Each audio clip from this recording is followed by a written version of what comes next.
keçirmiş olduğu sınav imtahanından 10-cu siniflərin ingilis dili suallarının doğru izahları ilə tanış olaq.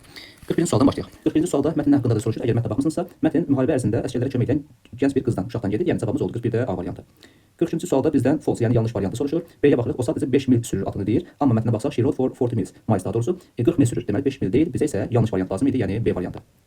43-də nə üçün o deməli elçinin yerinə at sürmək qərarına gəlir deyir. Cavabımız olur D variantı. Çünki elçi at sürməyə davam etmək çox yorğun düşür deyir. Cavabımız 43-də D variantı. Mətndə həmin hissəni sizə göstərim. Deməli ikinci paraqrafda var bu. The messenger was too tired. Deməli to ride any further. Bax bu hissə doğru cavab göstərir bizə.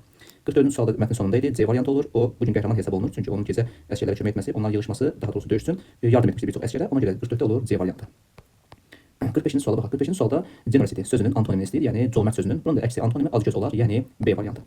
46-cı sualda demiş ki, keçmiş sadə zamanda illər də olur. Məsələn 2010-da, 2005-də olmalı. Keçmiş sadə zaman bot keçmişdir.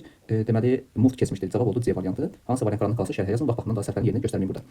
47-ci sualda mən çətirimi unutdum. Ona görə də yağışda islandım deyərik. Ona görə də cavab D, yəni S olur. 48-ci sualda isə est var. Deməli sifətin üstün tərcəsidir. Qabağında Z artıqlı olmalıdır. Elə buna uyğun olaraq cavab ya C ya D olur və sular, çaylar, dənizlər demişdik ki, Z ilə olur. Cavabımız 48-də C variantı.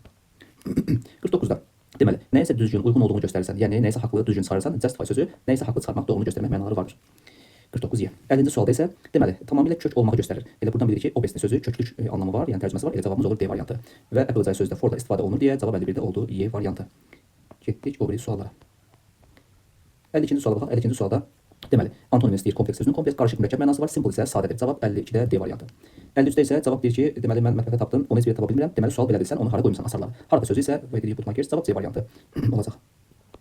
54-cü sualda cümləni pasivə çevirmək istəyir. Have plus feilus var. Bunun pasivi necə olar? Have been plus feilus olar. Have been plus feilus olan isə tək variantımız deməli olur 54-də A variantı.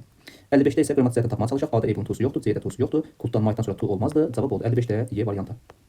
56-da isə mürəkkəb isimləri bizdən soruşur. Classmate mürəkkəbdir, toothpaste mürəkkəbdir. Yəni A variantı. 56A. Bəzi şagirdlər listin sualları üçün hazırda baxa bilmirəm təəssüf ki, amma gün ərzində şərt bölməsinin cavablarını göndərəcəm. Siz şərhə plus yazın, hazır olanda mən sizə bildiriş göndərəcəm. Ümid edirəm ki, faydalı oldu. Hər birinizə uğurlar olsun.